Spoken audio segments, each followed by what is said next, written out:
Hi everyone. Today my topic is contradictions in the verses of Quran. I will be taking two verses together from different surahs to show you the contradictions in them.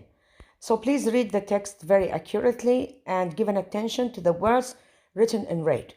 At the end of each two verses, which they have the contradictions in them, I'll be asking the Muslims some questions and I hope they will answer me. So let us start first to read in Surah Al-Ma'idah 69 and Surah Al-Umran 85.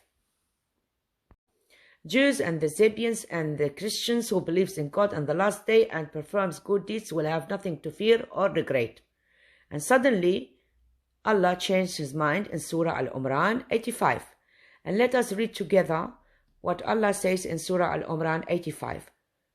Whoever seeks a way other than Islam, it will never be accepted from them, and in the hereafter they will be among the losers. So my questions are the following. Why do Allah change his word? Which verse is the correct one? And the third thing, is this not a proof that who wrote Quran was either dizzy or moody or drunk? Thank you very much for your answers. Now we move to Surah Al-Tariq, the verses 5 and 6, and Surah Al-Safat 11, and read together the following. So let man observe from what he was created. He was created from a fluid ejected. Fluid ejected is the wrong translation because in the Arabic script it's written ma mutadaffiq, which means flash water. Now Allah changed his mind suddenly in Surah Al-Safat. So let us read the verse number 11. Then inquire of them between brackets, O Muhammad, don't exist in the original script. Are they a stronger or more difficult creation, or those others we have created? Indeed, we created them, it means mankind, from sticky clay. So my question to all Muslims, from what was Allah creating the mankind? From sticky clay or from flash water? Thank you very much for your answers.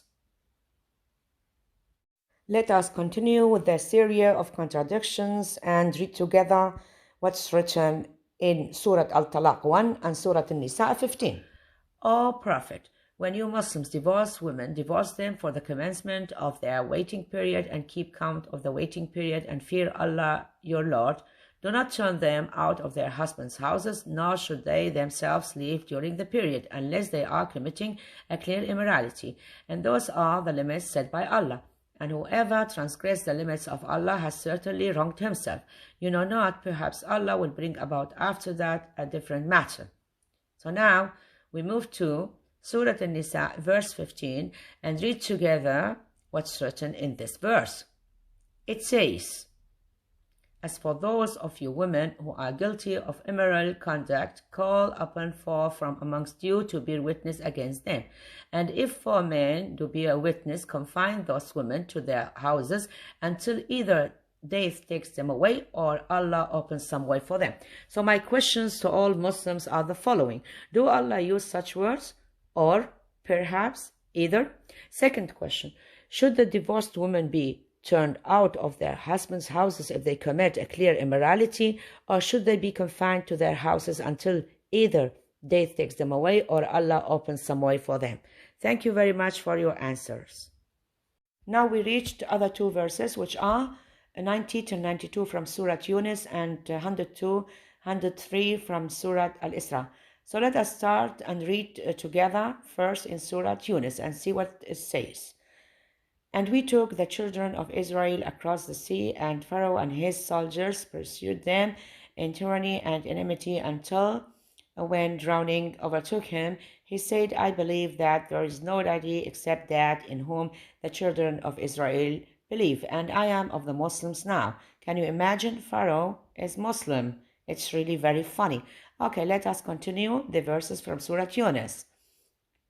And you had disobeyed before and were of the corruptors. So today we will save you in body, that you may be to those who succeed you a sign, and indeed many among the people of our signs are headless. There are two mistakes here. He is translating we will save you. It's wrong because in the Arabic script he was using the present form. And headless is wrong because the word in Arabic ghafilun means oblivious. So let us continue now with the verses from Surah Al-Isra, the verse number 102 and 103. Moses said, "You have already known that none has sent down these signs except the Lord of the heavens and the earth as evidence. And indeed, I think, O Pharaoh, that you are destroyed." So be intended to drive them from the land, but we drowned him and those with him altogether. So my question to all Muslims, did Allah save Pharaoh or he drowned him? For your information, ladies and gentlemen, these were not the only contradictional verses in the Quran. There are so many of them, about 45, but I was just giving some samples of them. So I will be presenting the future other verses referring to the topic of killing and fighting in sake of Allah for Islam. So I hope that you enjoy listening and watching my video. God bless you all. Stay safe. Thank you very much again.